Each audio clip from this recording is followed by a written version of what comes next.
Bonsoir à toutes et à tous, donc chronique numéro 179. Alors, dans cette chronique, je vais y inclure Marx. Et pourquoi j'y inclurai Marx dans les grands philosophes arabo-persans, que furent effectivement à la fois Avicenne, Al-Farabi et Andalou, fut également Averroès, parce que finalement, au fond, pour celui qui a une information plus pointue, il y a un lien. Et ce lien, c'est effectivement Aristote. Alors, me direz-vous, est-ce que Marx et Engels ont connu les œuvres d'Avicenne ou d'Averroès? Ce serait prétentieux de ma part de m'avancer de dire que oui. En tout cas, manifestement, on peut dire que la relation, finalement, au fond, entre Marx et ses, je dirais, prestigieux savants de l'islam, que je considère comme étant les vrais savants, ceux qui, par humilité, mais qui en même temps connaissaient une multitude de savoirs, eh bien, faisons ici des précisions, afin que je rende plus claire cette cohérence, et surtout la pensée de Karl Marx. J'en veux pour preuve les manuscrits de 1844, qui n'ont en effet pas été élaborés pour être directement lisibles, et ce sont des notes de synthèse que l'on peut aujourd'hui trouver. Alors pour ceux qui en font des recherches, moi je les possède, parce qu'ils étaient édités, voire publiés par l'URSS de l'époque. Alors, que veut dire Karl Marx, en fait, quand il met en avant le matérialisme tel qu'il a été permis par Averroès, mais sans connaître, et je mets un bémol, parce que dans ses écrits et ses travaux, même dans ses livres, je dirais, livres essentiels, il ne fait pas allusion à Averroès, mais sans connaître effectivement Averroès. Et j'ai mis un doute, puisque je n'ai pas l'information. Alors en effet, Averroès, on peut le qualifier d'un pré-matérialiste. Et Karl Marx a directement puisé dans les matérialistes français et anglais qui ont suivi. Karl Marx, par exemple, considère que tout de même, Aristote, comme posant un embryon, je dirais, de matérialisme. Or, entre les deux, il y a Averroès. Mais Karl Marx n'en parle pas, bien entendu, comme je viens de le préciser. Et ce, a priori. Bon. Les marxistes ont toujours considéré Averroès selon cet angle. Mais Karl Marx et Friedrich Engels n'ont jamais fait état, n'ont jamais parlé en tant que tel. Cependant, je voudrais dire que les acquis d'Averroès sont là. Et justement, la citation, je dirais, oui, la citation correspond à un aspect essentiel, le refus du principe de création du monde. Alors là, j'entends déjà les tollés. Attention, il faut bien comprendre. Je vais m'expliquer là-dessus. C'est pour ça que je dis souvent que Averroès ou Avicenne ou Al-Farabi furent des grands incompris, car il faut arriver à un certain niveau pour comprendre ce qu'ils ont voulu dire, et le plus souvent dans la langue arabe.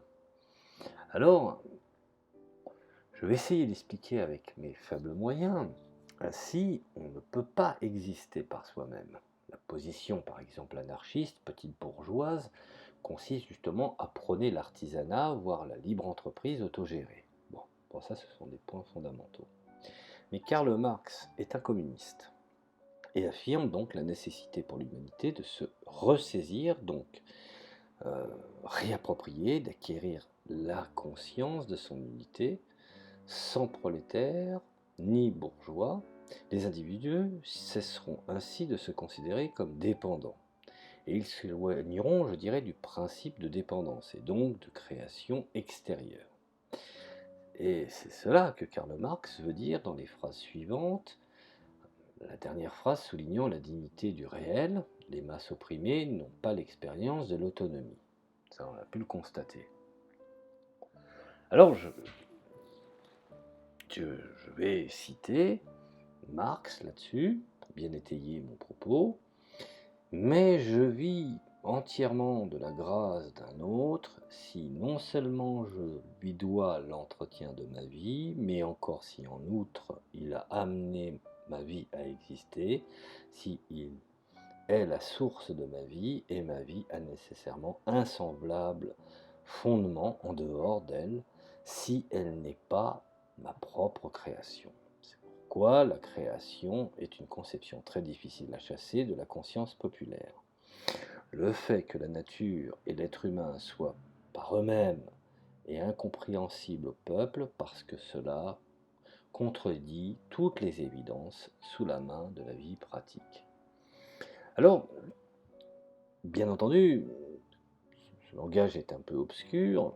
Chaque jour, je dirais, les masses font l'expérience de leur dépendance, ne connaissent pas le principe d'indépendance. On peut le voir d'autant plus dans cette société mondialisée où effectivement le capitalisme et le libre marché règnent en maître. Alors, à ce moment-là, Karl Marx sort d'Aristote de son chapeau. Aristote, en effet, est le premier à avoir considéré la réalité comme un éternel retour, comme un cercle où tout se répète. Et finalement, une sorte de khatam. Alors Karl Marx sait que l'argument du tout se répète est mis en avant par les personnes croyant en Dieu. C'est en fait le fruit d'une version d'Aristote passée par l'interprétation de saint Thomas d'Aquin, principal théologien chrétien, et s'étant inspiré d'Averroès. Il faut bien comprendre que dans sa somme théologique, saint Thomas d'Aquin doit tout dans ses interprétations philosophiques à Averroès. C'est ce que je disais tout à l'heure. Malheureusement, Averroès n'a pas laissé de disciples musulmans, mais des disciples chrétiens. Bon. Alors, ces personnes sont d'accord avec Aristote, la vie appelle la vie. Mais disent qu'à la base, il y a une création et donc un Dieu. Karl Marx fait donc dire à ces personnes leur objection à Karl Marx, qui donc a créé le monde, et Karl Marx renverse la phrase disant « poser la question est absurde ». Car poser la question, ce serait être soi-même Dieu.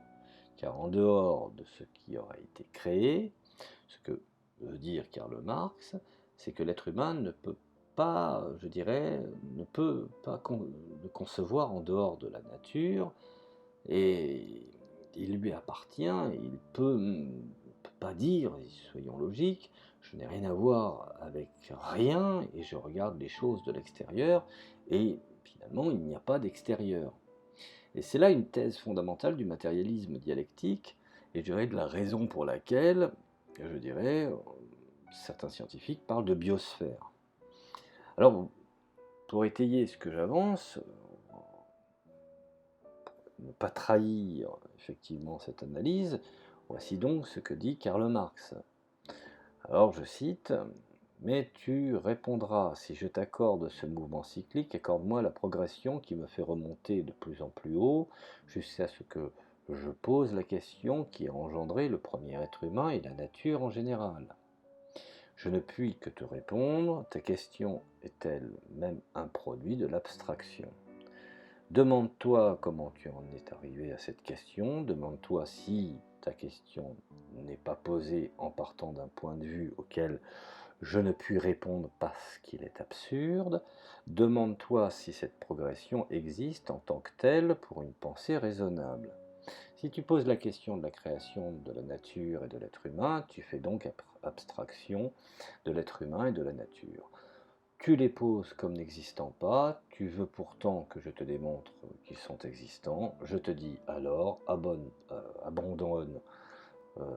ton abstraction et tu abandonneras aussi ta question. » Alors, Karl Marx pense alors à une parade que pourrait sortir quelqu'un de religieux. Ce dernier pourrait dire: moi, je veux juste savoir comment. Karl Marx répond ainsi: tu peux me répliquer, je ne veux pas poser le néant de la nature, je te pose la question de l'acte de sa naissance, comme j'interroge l'anatomiste sur les formations osseuses. Alors, Karl Marx sort alors l'artillerie lourde, et au-delà du simple, je dirais, du simple matérialisme, il explique, je dirais, en effet, que l'être humain et la nature, cela revient finalement au fond même. Il y a ce qu'on appelle une double raison. L'être humain appartient à la nature, ses sens témoignent de cela, et ensuite, par le travail de l'être humain, modifie la nature. Hein, rappelez-vous ce que disait Platon: ici gît la faune décimée par l'homme, cet animal doit de raison. En fait, si l'on comprend bien l'être humain, il est l'outil de la nature pour se modifier elle-même. D'où certaines thèses scientifiques qui est que l'être humain nouveau se conçoit au service de la biosphère. Alors, Karl Marx répond ainsi, dans la mesure où sont devenus visibles pratiquement par les sens la réalité essentielle de l'être humain et de la nature, l'être humain pour l'être humain comme existence immédiate de la nature, et la nature pour l'être humain comme existence immédiate de l'être humain. La question d'un être étranger, une essence placée au-dessus de la nature et de l'être humain, est devenue pratiquement impossible. Cette question impliquant l'aveu de l'inessentialité de la nature et de l'homme. L'athéisme, dans la mesure où elle nie cette essentialité, n'a plus de sens, car l'athéisme est une négation de Dieu, et par cette négation, il pose l'existence immédiate de l'être humain. Mais le socialisme en tant que socialisme n'a plus besoin de ce moyen terme. Il part de la conscience théoriquement pratique, ou de, je dirais, pratiquement insensible, pratiquement sensible de l'être humain et de la nature comme l'essence. L'être humain est une essence, et la nature de cette, je dirais, la nature et cette nature en retour, travaillée par l'être humain, c'est ce qu'on peut en déduire de certaines perspectives dialectiques admirablement comprises par Karl Marx dans les manuscrits de 1844. Alors encore une fois, Karl Marx ne nie pas l'existence de Dieu, mais il nie effectivement, je dirais, la doxa servie à l'époque, selon certains prélats religieux, de la conception de l'être humain par la divinité. Et c'est le même problème qu'a rencontré effectivement Averroès face aux ce qu'on appelle les Halel Sunna ou Jema'a, ou par les gens de la Sunna, ou par les religieux attitrés, se basant seulement sur le dogme. Voilà, je vous remercie de m'avoir écouté sur cette chronique. J'en ferai encore d'autres, comme je l'ai précisé précédemment. C'est une réflexion. Vous voyez que la pensée d'Averroès, comme la pensée d'Avicenne ou d'Al-Farabi, finalement rejoint effectivement à travers Aristote, hein, le premier, je dirais le premier maître, puisqu'Al-Farabi fut le second, et effectivement rejoint également certaines analyses contemporaines de Marx, même de Spinoza et d'autres encore. Je ferai également des chroniques sur Spinoza, qui à mon sens est un penseur incontournable. Et je vous remercie de m'avoir écouté, je vous dis à la prochaine chronique.